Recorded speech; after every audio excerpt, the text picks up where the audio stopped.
That songwriting that you mentioned when you wrote, for instance, I Love It, did you have to rediscover this when you started writing for Soccer? Yeah, I think so, because so after I Love It, I was just kind of like, felt really down about the music industry, and I felt like I kind of exhausted. I felt like I couldn't like write a pop song again. So I went to Stockholm, and that was at the end of the year, and I started just like writing, just like I started like making punk songs in the studio with Patrick. We covered his old band Snuffed by the Yakuza. We did a song called Allergic to Love. We wrote like a song called Mow That Lawn. Like, yeah, just it's cool. The songs are really cool, and it just kind of like fucking around with him just like led me to kind of like be like, oh, okay, cool, I can make pop music again. I felt like I got my anger out, you know, and then after that I wrote Fancy, and it kind of, and then we finished Boom Clap. And well, we'll get to that song in a minute, but the anger you mentioned, did it flow over into the music you made? Because you mentioned the pop, punk influence. Yeah, I mean, totally, like, the record isn't like fully angry, like, but it's 100% it's punk inspired, and it does have a punk energy to it. And you know, there are some tracks on the record that are angry, but then you know there's Boom Clap, which is not angry at all. But there are, yeah, for sure, like, this record is very raw and it's very wild, and it feels, to me it feels very feminine. It feels like passionate and aggressive, and yeah, I mean, there are like some songs on there which are angry, and I guess the title in itself is kind of like partially like something that was born out of anger, partially like a joke, and partially just because like I really want to have like my own lollipops. So yeah. And do you recall what the first song was that you started writing on? The first song for the record? Yeah, that ended up on the album. Yeah, yeah, it's, well, I mean, Boom Clap was actually written a really long time ago, but aside from that, I think a song called Breaking Up. Okay. That's, yeah, that, I think that was the first song that was on the record. And yeah. What was the mindset? You mentioned earlier you need a certain mindset when you write songs, so what was the mindset with that song? Well, that was, when I'm in Sweden, when I work, my favourite place to write is Sweden. And when I was just there with Patrick, and I think we were in the studio for maybe like 2 weeks, and we were just like there the whole time, just like didn't stop. We did so many songs that trip, I remember, and it was really cool. And I don't know, I was just, then I was in just a very focused mindset, I think, because I feel like after I'd kind of got, actually wait, because Breaking Up, I wrote that like, I feel like I wrote that like around the kind of punk, like just maybe before the punk time, when I was writing in the studio. I don't know, like, what I was saying was, whenever I go to Sweden, it's like, I'm just, especially when I work with Patrick, I feel just like really focused. He's like my brother. We can just like write. We just write fast. We don't like to take our time. We're both very impatient. So it's just like, we're just in the zone, you know. And what is the song about? It's about breaking up with someone. It's like kind of brutal, actually. The lyrics go, everything was wrong with you, so breaking up was easy to do. Hated your friends and your family too, so breaking up was easy to do.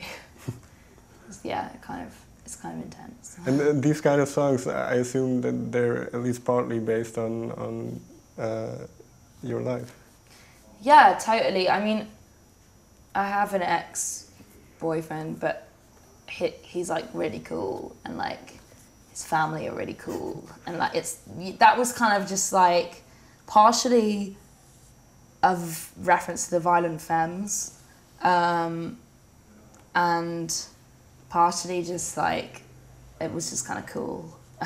I mean, that song, it's not actually like based on like a bad breakup that I had or anything like that. It's kind of just like, I feel like everyone goes through a phase where they like hate their ex and they want to just like yell something at them. So that kind of song, this song is kind of for all of those people, I guess. Okay.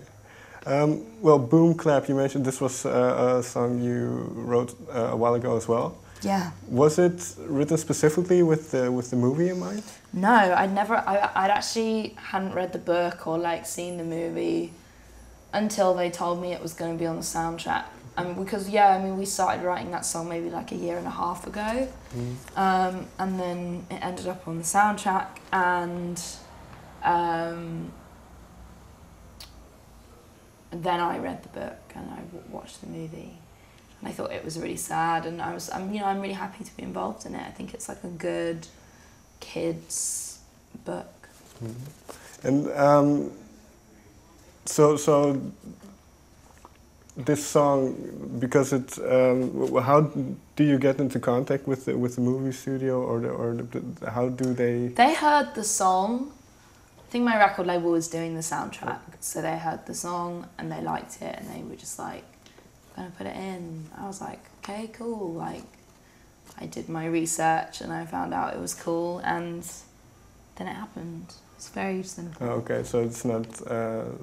There's not really like a magical story behind it.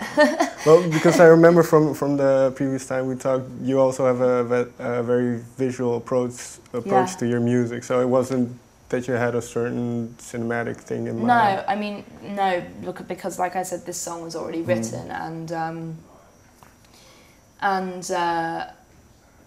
they approached me, so I was like, okay, cool. And then with the music video, I wanted to shoot it here, and I had to incorporate scenes from the movie, so it was quite that was a very specific sort of thing that was going to happen with that video. Why quickly? Why in Amsterdam? Because part of the movie is set in Amsterdam, so yeah, we wanted to do it here. You also had a hit song with the. Fancy. Yeah. It became #1. Do you remember where you were? Yeah, I was at a boy's house in New York, and what did we do? We went and bought this record, Caramel by Conan Moccasin, and drank champagne and listened to it. And it was cool, and that was how I celebrated Fancy going to #1.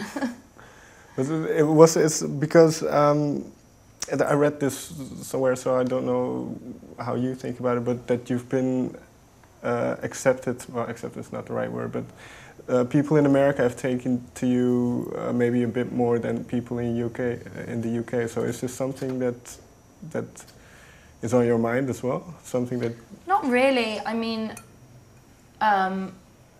I feel like that's kind of changing now, I guess. I mean, I think, to be honest, that's probably more true with the first album, with True Romance, which was definitely like more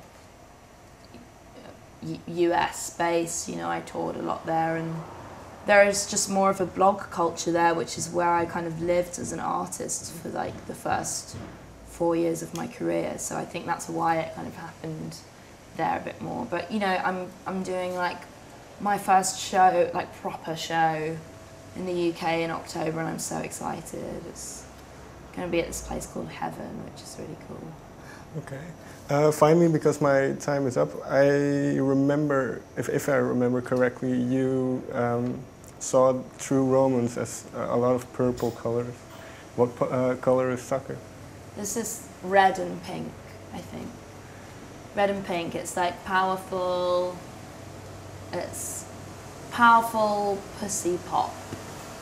And are there also because do these colors spring in your mind immediately when you write a song? Yeah, and I think all of them are. All of the songs are red and pink, and I think when you hear the album, you'll get that. Okay. Thank you very much for your time. Thank you.